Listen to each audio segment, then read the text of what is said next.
All right, part 2 of chapter 5. So, again, make sure you're listening to them in the right order. Brian had once had an English teacher, a guy named Purpich, who was always talking about being positive, thinking positive, staying on top of things. That's how Purpich had put it. Stay positive and stay on top of things. Brian thought of him now. Wondered how to stay positive and stay on top of this.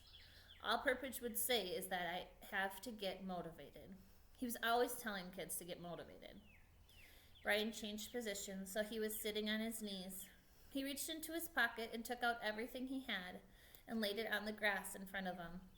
It was pitiful enough. A quarter, 3 dimes, a nickel, and 2 pennies, a fingernail clipper, a billfold with $20 bill, in case you get stranded at the airport in some small town and you have to buy food, his mother had said, and some odd pieces of paper. And on his belt, somehow still there, the hatchet his mother had given him. He had forgotten it and now reached around and took it out and put it in the grass. There was a touch of rust already forming on the cutting edge of the blade, and he rubbed it off in his hands, or his thumbs. That was it. He frowned. No, wait. If he was going to play the game, might as well play it right. Purpose would tell him to quit messing around. Get motivated. Look at all of it, Robeson. He had on a pair of good tennis shoes, now almost dry, and socks and jeans and underwear and a thin leather belt and a t-shirt and with a windbreaker, so torn it hung on him in tatters, and a watch. He had a digital watch still on his wrist, but it was broken from the crash. The little screen blinked, and he took it off and almost threw it away, but stopped the hand motion and lay the watch on the grass with the rest of it. There, that was it. No, wait, one other thing. Those were all the things he had, but he also had himself. Purpose used to drum that into them. You are your most valuable asset. Don't forget that. You are the best thing you have. Brian looked around again. I wish you were here, Purpich. I'm hungry and I'll trade everything I have for a hamburger.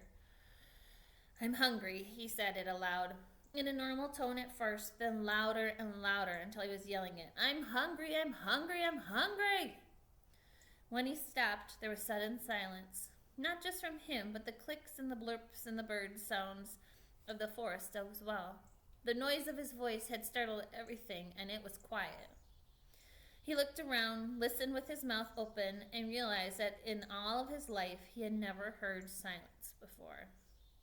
Complete silence. There'd always been some sound, some kind of sound.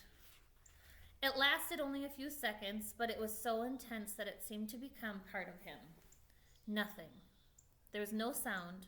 Then the bird started again, and some kind of buzzing insect, and then a chattering and cawing, and soon there was the same background of sound, which left him still hungry. Of course, he thought, putting the coins and the rest back into his pocket and the hatchet in his belt. Of course, if they came tonight, or even if they take as long as tomorrow, the hunger is no big thing. People have gone many days without food, as long as they've got water. Even if they don't come until late tomorrow, I'll be all right. Lose a little weight maybe, but the first hamburger and a malt and fries will bring it right back. A mental picture of a hamburger, the way they showed it on television commercials, thundered in his thoughts. Rich colors, the meat juicy and hot. He pushed the picture away. So even if they didn't find him tomorrow, he thought, he would be all right. He had plenty of water, although he wasn't sure if it was good or clean or not. He sat again by the tree, his back against it. There was a thing bothering him. He wasn't quite sure what it was, but it kept chewing at the edge of his thoughts. Something about the plane and the pilot that would change things. There it was.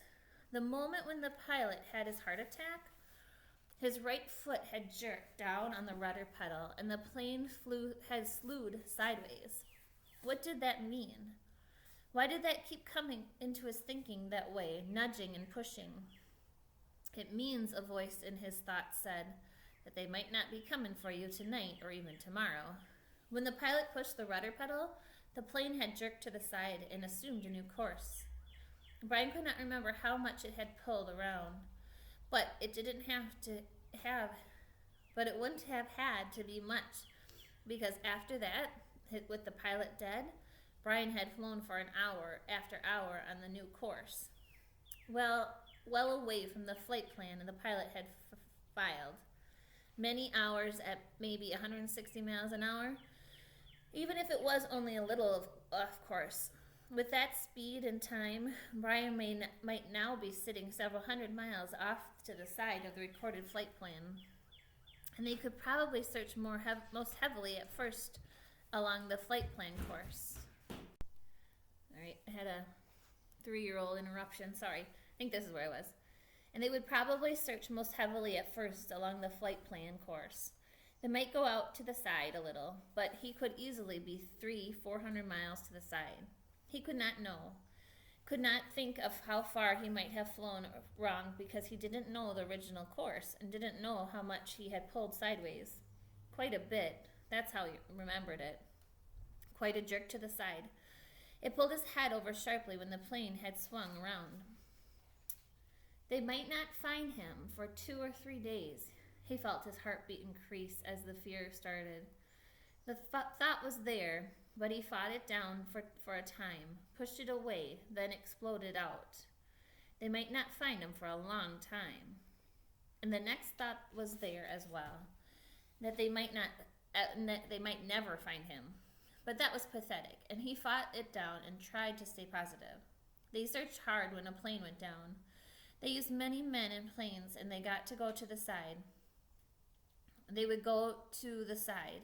They would know he was off from the flight path. He had talked to the man on the radio.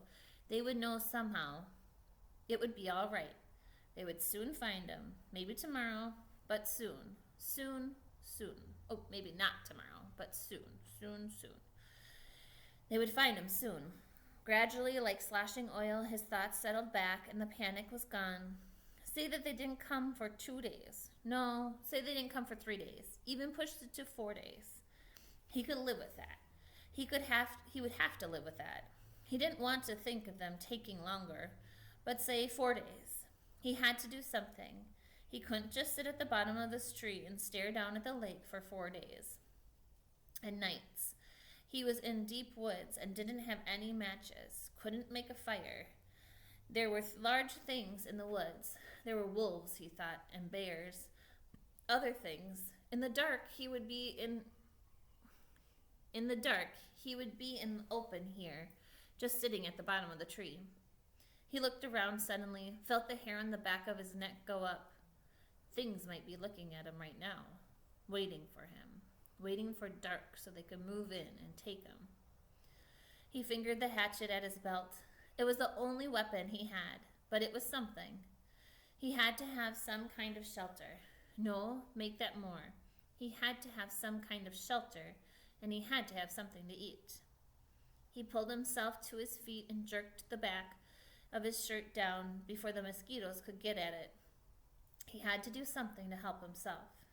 I have to get motivated, he thought. Remembering Purpich. Right now, I'm all I've got. I have to do something. All right, that's done for today. Have a good day.